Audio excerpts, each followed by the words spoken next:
أعوذ بالله من الشيطان الرجيم لتبلون في أموالكم وأنفسكم ولتسمعن من الذين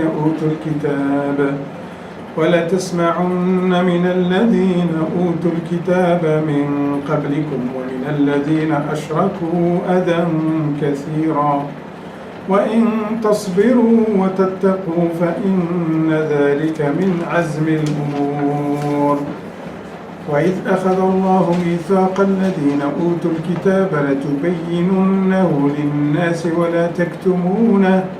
ولا تكتمونه فنبذوه وراء ظهورهم واشتروا به ثمنا قليلا فبئس ما يشترون لا تحسبن الذين يفرحون بما أتوا ويحبون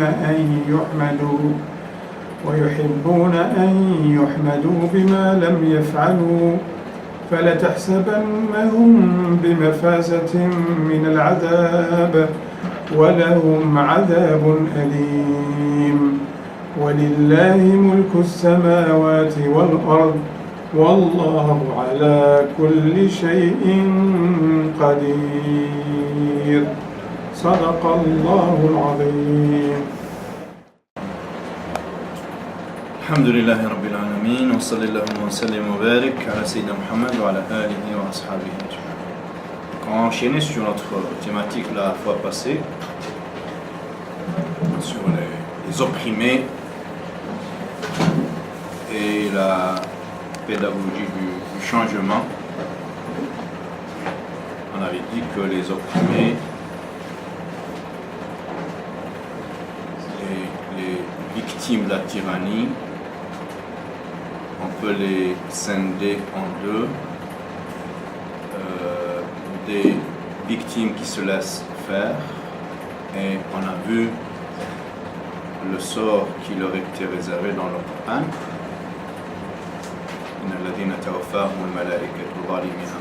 Ceux dont les anges viendront récupérer leurs âmes au moment de la récupération de leurs âmes, et à la vision de la dégénérescence de leurs âmes, la pollution qui caractérise leurs âmes au moment de la récupération de ces âmes, ils les interrogeront, ils leur poseront la question du pourquoi, du comment se fait-il que vous soyez laissés entraîner jusqu'à ce bas niveau spirituel. C'est dans le Coran que l'âme a une vêture. La vêture de l'âme, c'est taqwa, c'est l'amour de Dieu, c'est la crainte de Dieu. Le cœur, comme le corps, doit être embelli, décoré, paré l'un par les habits, l'autre par la vêture de taqwa, la crainte révérentielle d'Allah subhanahu wa ta'ala. Ya bani Adam qad anzalna alaykum libasa yuwari sawatikum wa risha wa libasu taqwa dhalika khayr. Pour vous, fils d'Adam, nous avons fait descendre pour vous des vêtements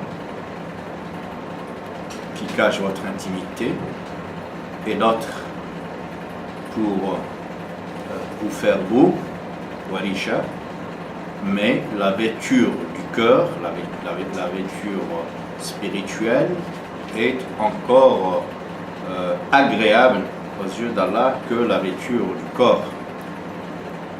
Alors, donc, au moment de récupérer leurs âmes, ils s'apercevront de suite que ces âmes n'ont pas été travaillées, n'ont pas été sculptées, la vertu et les qualités qui doivent décorer pareille l'âme sont absentes, et donc ils s'exclament en leur posant la question: c'est quoi qui a fait que vous soyez ainsi pollués, souillés? Et eux de leur dire: nous fûmes écrasés, persécutés opprimés ici-bas, c'est-à-dire nous n'avions pas la possibilité de nous épanouir, de nous élever vers Allah, de faire ce travail spirituel, de faire subir à nos cœurs le travail de purification demandé. Voilà, et Allah de dire que ces gens-là seront voués à l'enfer, à l'exception de 3 catégories d'hommes, de femmes et d'enfants qui ne sont pas suffisamment dotés en intelligence, en savoir-faire, en savoir s'y prendre, de manière à vivre loin de l'emprise et du joug de cette tyrannie. إلا المستضعفين من الرجال والنساء والولدان لا يستطيعون حيلة ولا يهتدون سبيلا. Ils ne sont pas du tout avertis, ces gens-là, ces hommes, femmes et enfants. Hilatan, c'est la ruse, c'est de savoir s'y prendre. Donc, ils ne sont dotés d'aucune compétence, d'aucun savoir-faire pour esquiver le maillage, si vous voulez, établi par ces laboratoires de la manipulation massive. Donc, ils n'ont pas pu esquiver cette grande souricière des guet-apens intellectuels et spirituels. Ces gens-là, peut-être, Allah ne leur en tiendrait pas rigueur par rapport au fait qu'ils n'avaient pas suffisamment de ressources intellectuelles, spirituelles et autres pour échapper à la mainmise de ces tyrans. En revanche, il y a une autre catégorie de victimes, de persécutés, d'opprimés, qui, elles, jouit d'un égard particulier, d'un égard divin particulier. Allah leur promet de les soutenir, de les assister dans le peu d'efforts qu'ils déploient pour servir la bonne cause. Allah leur dit ce petit effort vous met dans le sens de l'histoire. Donc, et fait de vous des gens invincibles et fera triompher vos idéaux, vos valeurs et vos lumières au détriment des ténèbres dominantes. إن فرعون علا في الأرض وجعل أهلها شيعا يستضعف طائفة منهم يذبح أبناءهم ويستحيي نساءهم إنه كان من المفسدين. Certes, Pharaon fut un homme orgueilleux qui s'est placé au-dessus de sa communauté. علا في الأرض وجعل أهلها شيعا, il a divisé son peuple en tribus, en sectes qui se vouent adversité et inimitié pour pouvoir les contrôler et pérenniser son règne grâce aux divisions qu'il introduit au sein de son peuple. Il mettait hors d'état de nuire les enfants en les tuant à leur naissance, et il laissait vivre les femmes. Il fut certes parmi les corrupteurs. Innahu kana minal mufsidin. Cette manière de faire, cette formule politique est qualifiée par Allah d'entreprise corruptrice. Voilà, c'est pas de la bonne gouvernance, c'est une gouvernance corruptrice qui corrompt le peuple. Ensuite, il promet justement Dieu à ses opprimés. وَنُرِيدُ أَن نَّمُنَّ عَلَى الَّذِينَ اسْتُضْعِفُوا فِي الْأَرْضِ وَنَجْعَلَهُمْ أَئِمَّةً وَنَجْعَلَهُمْ الْوَارِثِينَ. Et nous décrétons, nous voulons, nous avons décidé de faire grâce à ces opprimés. وَنُرِيدُ أَن نَّمُنَّ عَلَى الَّذِينَ اسْتُضْعِفُوا. Donc, nous avons décidé, décréter de faire grâce à ces gens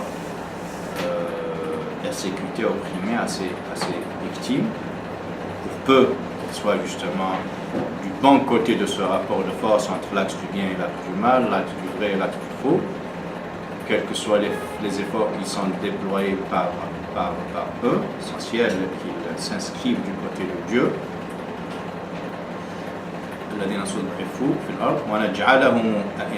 Et feront d'eux des guides d'opinion. A'imma. Allah nous dit وكذلك جعلناهم أئمة لما صبروا وكانوا بآياتنا يوقنون. Et c'est ainsi que nous avons fait d'eux les imams, pas imams dirigent la prière. La prière, c'est le sens terminologique du dictionnaire. Là, c'est un néologisme pour dire celui qui dirige les offices de la prière. Mais sinon, l'imam, dans le sens coranique, est autrement plus vaste que cet imama culturel.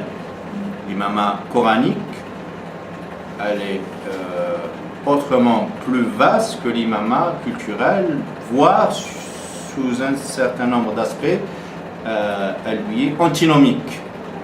L'imam qui court après l'ange de la mort, et à chaque fois que l'ange de la mort récupère une âme, lui, il va réciter le Coran pour avoir de l'argent, n'est-ce pas? L'imam qui passe sa vie à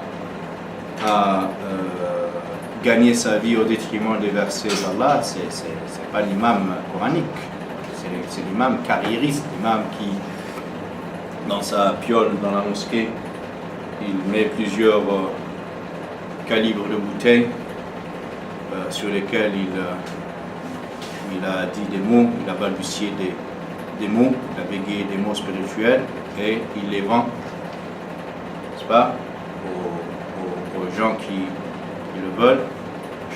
Chaque volume a un tarif, donc il y a une grille tarifaire. Donc ça, il ne fait même pas partie de cet imam ni coranique, ni terminologique, mais cet imam culturel, voilà, infecté par un aspect de notre culture dégénérée. Un aspect. Donc Allah nous dit, et c'est ainsi que nous avons fait d'eux des imams, donc des guides d'opinion, des maîtres, des éclaireurs, des éveilleurs de conscience. Pourquoi? Il faut qu'ils aient deux qualités dans leur CV spirituel. Bima sabaru, donc il faut qu'ils aient développé cette vertu du sabr, l'endurance, la patience. Et on a vu que la patience, dans sa signification coranique, elle épouse un grand pan de la spiritualité islamique. As-sabru ala al-ma'mour قبل الصبر على المقدور والصبر على المأمور والصبر عن المحظور.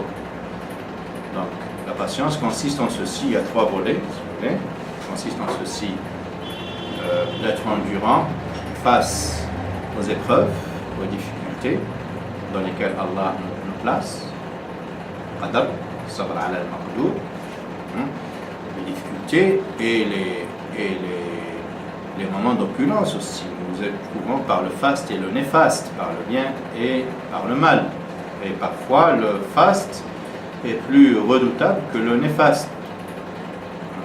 Tulina bishiddati fasabarna wa tulina birrakha'i falam nashkur, disaient les compagnons du prophète. On a été éprouvé par la difficulté et nous avons réussi à tenir tête aux difficultés. En revanche, nous avions été éprouvés par le faste, par le prospère, la prospérité, et nous n'avions pas pu être reconnaissants. Parce que le faste doit être traité par cette reconnaissance. Shukr, n'est-ce pas? Donc, sabr, c'est endurer face au faste et au néfaste, donc au décret d'Allah. Sabr al al-ma'mour, donc être endurant dans l'accomplissement des injonctions de Dieu.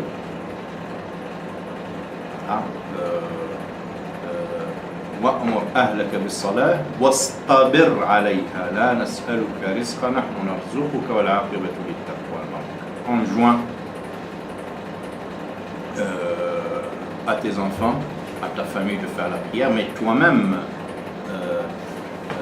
essaie d'être assidu, sois assidu à ta prière. Wastabir alayha, fais preuve d'endurance quant à ta constance, à ton assiduité de te maintenir dans la prière. Wastabir, donc ça nécessite un sabr aussi, le fait d'être dans l'accomplissement des devoirs. Et un sabr an, pas ala, an al-mahdour, et être endurant dans l'éloignement du proscrit, du prohibé, de l'interdit. Ça aussi, ça nécessite, pour maintenir sa distance entre toi, ton cheminement, et la débauche, et la turpitude, et la chute. Donc, il faut tenir bon, ça coule pas comme de source. Et vous voyez que le sabr, il englobe tout ça. Et n'est imam que celui qui fait cet effort pour se maintenir à cette hauteur de patience. كذلك جعلناهم أئمة يهدون بأمرنا لما صبروا وكانوا بآياتنا يوقنون. Et il faut aussi, en arabe, fi'l mudari' il est très important, pas والموقنين بآياتنا أو الذين أيقنوا الذين بآياتنا يوقنون. Il y a التجدد dans fi'l mudari', donc il y a l'idée de mise à jour, de renouveler. Donc le mudari' c'est l'inaccompli. Comme en français, c'est l'action qui dure tout le temps. En français, moi je ne connais pas l'équivalent de le mudari'. Voilà, c'est l'imparfait. L'imparfait. Imparfait. J'ai enseigné. C'est fi'l mudari'. Parce que même dans la traduction, on n'arrive pas à trouver, dans tous les livres que j'ai sur la langue arabe, on n'arrive pas à trouver le rendu par fi'l mudari', justement. Dans une de ces déclinaisons, il peut produire l'imparfait. Il peut toucher plusieurs temps, justement. D'où la difficulté de le traduire, sinon par inaccompli. L'inaccompli, ce n'est pas un temps en français, ni un mode, ni un temps. Ouais. C'est juste une manière de se débrouiller pour rendre compte de cette idée grammaticale assez vaste. Voilà. Voilà. Yuqinun, donc c'est l'idée de renouveler l'yaqin. Déjà l'yaqin, c'est quoi l'yaqin? C'est la certitude. Et la certitude n'est pas un don une fois pour toutes. La certitude, ça se nourrit, sinon elle risque de se métamorphoser et de se dégringoler en incertitude. Bien sûr, entre la certitude et l'incertitude, il y a quand même une grille, si vous voulez, une échelle de degrés. Mais si on ne prend garde, on peut voir cette certitude se transformer en incertitude. Le hadith que je vous citerai souvent, le cœur du croyant a deux proximités, une proximité angélique et une proximité satanique. Et Allah et au prophète de nous dire l'impact et l'influence de chaque proximité. Quand le cœur se trouve à proximité de l'ange, lorsqu'il jouit de cette ouverture vers le monde angélique, il reçoit ces affluences qui auront pour impact de renforcer la foi, donc la certitude, تصديق بالحق وإيعاد بالخير أما لمة الملك فتصديق بالحق وإيعاد بالخير. Donc la proximité angélique, elle comportera ceci comme avantage, elle consolide, elle raffermit la foi, la certitude, et elle nous ouvre les portes de l'optimisme. Et ad bil khayr, on est on est emporté par les projets, par le goût pour la vie, voilà. En revanche, la proximité satanique, elle atténue notre foi. أما لمة الشيطان فَتَكْذِيبٌ بِالْحَقِّ, et ce que fut une certitude risque de se transformer en anti-certitude, en takdhib bil-haqq, carrément. Donc c'est te mettre dans le doute, polluer ta foi et te ramener à un état d'esprit qui commence à douter de Dieu, de la foi, voilà. Donc takdhib bil-haqq wa i'adun bil-sharr, et aussi Shaitan il est là pour faire obstruction, pour faire barrage, écran entre toi et tous les projets, le mien, de manière à te confiner, à broyer le noir, à être pessimiste, à déprimer, et au prophète de lire. Ça fait partie des hadiths que je chéris, que j'aime, parce que c'est un hadith qui s'inscrit dans le prolongement d'un verset. Et souvent dans la sunna du prophète, le prophète, il ne fait que prolonger un principe coranique. ثم تلا قوله تعالى, dans le hadith, après avoir tenu ce propos, le prophète n'a pas manqué de réciter ce verset coranique dans la sourate Al-Baqarah: الشيطان يعدكم الفقر ويأمركم بالفحشاء والله يعدكم مغفرة منه وفضلا والله واسع عليم. Donc, Shaitan vous promet la pauvreté. Donc, c'est exactement le hadith. Vous incitez, vous maintenir dans des lieux de pessimisme, voilà. Donc, il vous promet la pauvreté, et promettre la pauvreté vous induit, parce que tous les accès au halal vous sont fermés, et c'est une situation de blocage, hein, qui fatalement risque de vous induire vers le haram. Donc les agencements dans le Coran ne sont pas anodins, superflus et arbitraires. Donc il y a le fait de vous coincer, donc de vous priver de cette lucidité, n'est-ce pas, de cette clairvoyance. Vous ne verrez que dalle, que noir, aucun projet, tout est un khlet, hein? Et lorsque vous vous retrouvez dans cette situation psychologique, la seule chose qu'il vous miroite, Shaitan, qu'il vous envoie, c'est le haram. Vous voulez vous en sortir, tout le halal, vous voyez que c'est affiché complet, le halal. Donc, il vous reste que le haram, voilà. Et il vous enjoint la turpitude. Donc, en même temps qu'il vous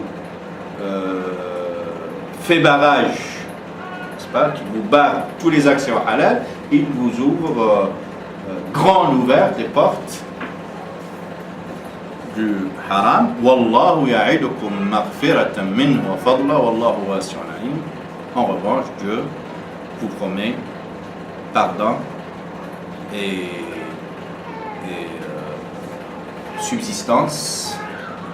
Fadl, c'est la grâce divine, c'est fadla. Wallahu wasi'un alim. N'est-il pas Allah, exalté soit-il, celui qui détient les trésors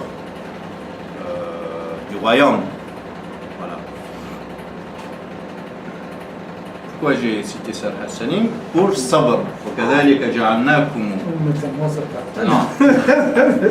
أئمة يهدون بأمرنا لما صبروا وكانوا بآياتنا يوقنون. On en était à وكانوا بآياتنا يوقنون. Sabr et yaqin constituent, si vous voulez, les deux volets qui sous-tendent ce CV spirituel et intellectuel de l'imam.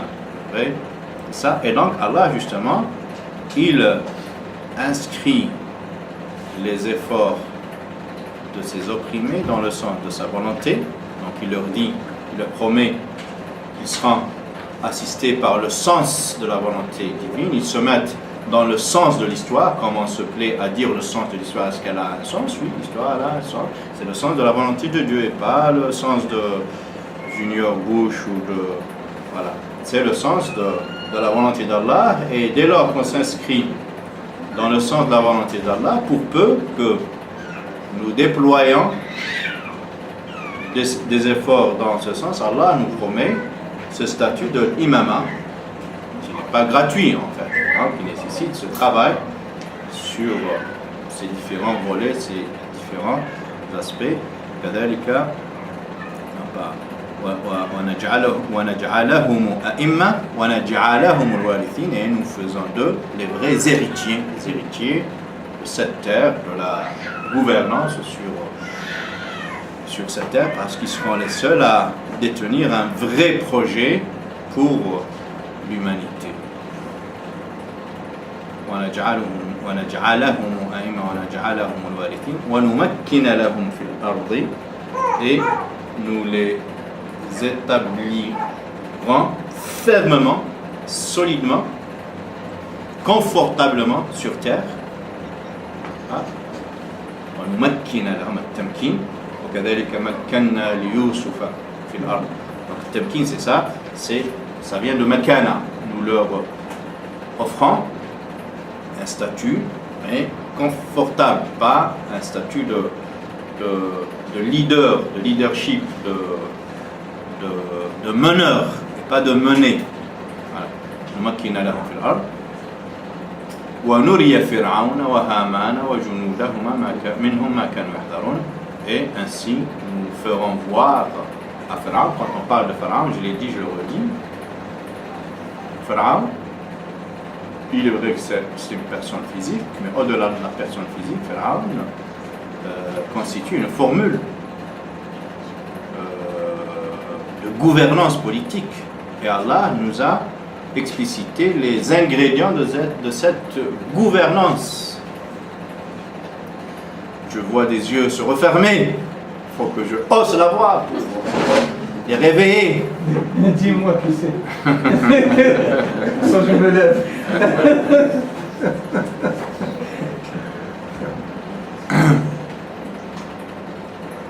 Mais pas en fait trop différent des fidèles qui viennent à la mosquée. Ils viennent avant même que je commence le prêche. Donc il se positionne. Le positionnement, c'est pas pour bien capter, non, c'est pour bien faire la sieste. Donc il faut qu'il s'adosse au mur. Je leur ai dit la prochaine fois, je vous mets de la colle sur les mains, comme ça vous ne pouvez pas vous y adosser. Non, et il commence à dire, à peine je commence, Alhamdulillah Rabbil Alamin, lui. Donc c'est prémédité. Donc il vient de chez lui pour faire la sieste.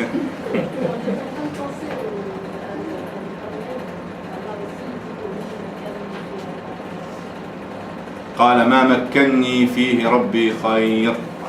Voilà, donc cette notion de tamkin, barakallahu fik, Saïda. Ok, c'est le même sens, ça, partout, tamkin, c'est ça, tamkin, c'est le fait de bien positionner la personne, lui donner de la puissance, de la capacité de rayonner, de mener, voilà, de manière confortable et durable. Qu'est-ce que j'étais en train de dire avant la petite somnolence qui nous a... Oui, merci de l'information, Hassan, a mis le lieu de ce que je disais. Je parlais de Pharaon, j'ai dit au-delà de la personne physique, Hassan, donc au-delà de la personne physique, Pharaon, le pharaonisme constitue une formule politique. Parce que si on s'amuse à parler de Pharaon comme un conte, on se raconte des contes de faits, ça n'aura aucune incidence sur notre vécu. Parce que l'histoire est censée nous donner les lumières suffisantes pour éclairer notre présent et anticiper sur notre avenir. C'est le Coran qui dit لَقَدْ كَانَ فِي قَصَصِهِمْ عِبْرَةٌ. Ibra, ça vient de l'ubur. Dans leur récit, il y a matière à établir ce pont entre le moment du déroulement de l'histoire, donc le pharaon physique, et tous les moments sur lesquels on peut transposer ce moment pharaonique, cette formule pharaonique. Donc en tout moment, on peut utiliser l'ibra, c'est l'ubour.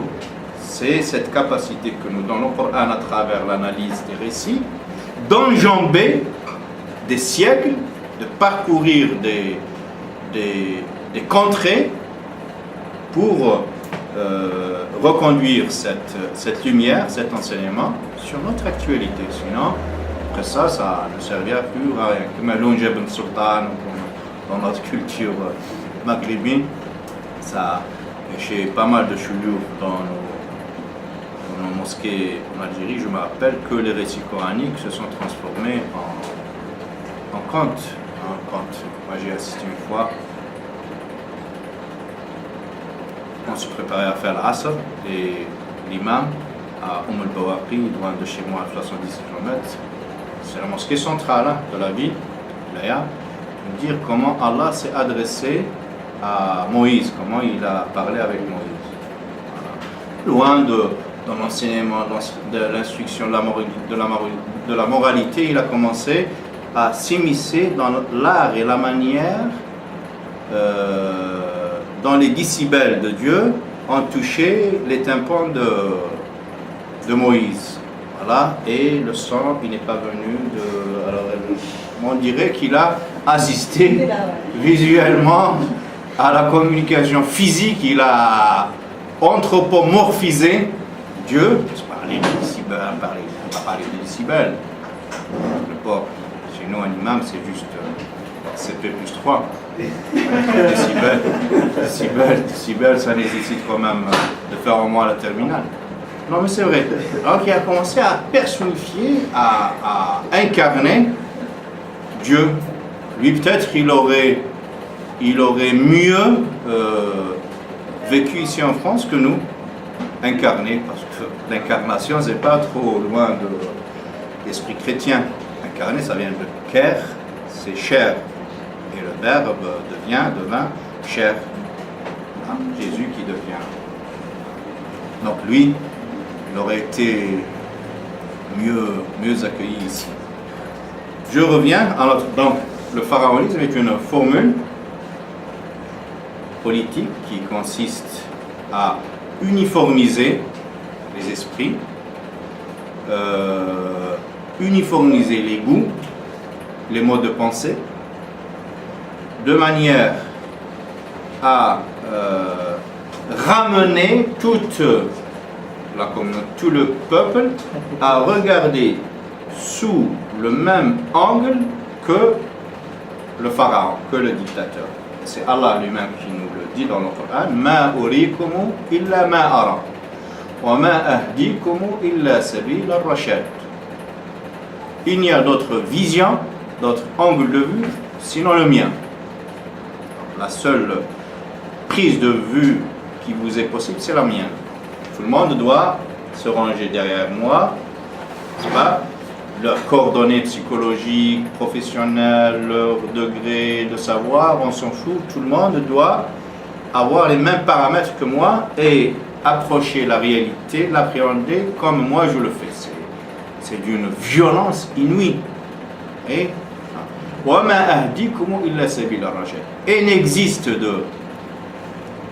de sentier mûr, éclairé, un sentier lumineux, sinon le mien. Le vrai Rachad, Rosh, c'est cette maturité, c'est cette sagesse. Il n'y a de sagesse, de maturité, de lumière, sinon celle qui vient de moi. Voilà.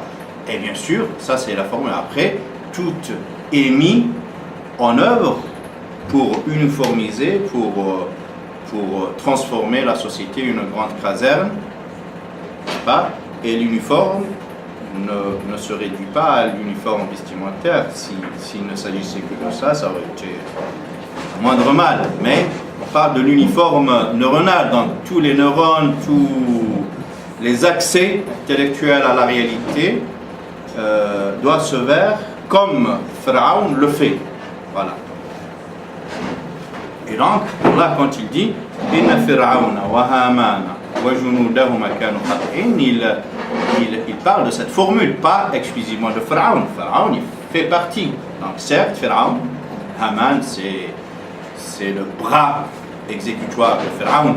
Ya Haman ibni li sarha la'alli ablughu al-asbab fa'attali'a ila ilahi Musa wa inni la'adhunnuhu kadhiba. Donc Haman, c'était le bras qui exécutait la volonté de Pharaon, et il avait un savoir extraordinaire. Il a réussi à lui échafauder un édifice d'une taille incommensurable. C'était le premier gratte-ciel. Pourquoi? Pour que Pharaon puisse se mettre dessus, hein, et vérifier s'il y a bien là un Dieu quelque part, parce que Moussa lui a parlé d'un Dieu dans le ciel. Donc lui, il a demandé à Haman de lui construire cet édifice, n'est-ce pas, pour aller vérifier de ses propres yeux, dans les coins et les recoins de l'espace, s'il y a bien ce Dieu dont lui parlait Moussa. Donc Allah nous dit que Pharaon, son bras exécutoire Haman, et leur armée, leur soldatesque, tous étaient dans l'erreur de vouloir imposer aux gens cette formule, n'est-ce pas, de réduire à l'état d'esclavage, d'uniformiser leurs pensées et leurs approches de la réalité. C'est la gouvernance, c'est le mode de gouvernance pharaonique fustigé par le Coran.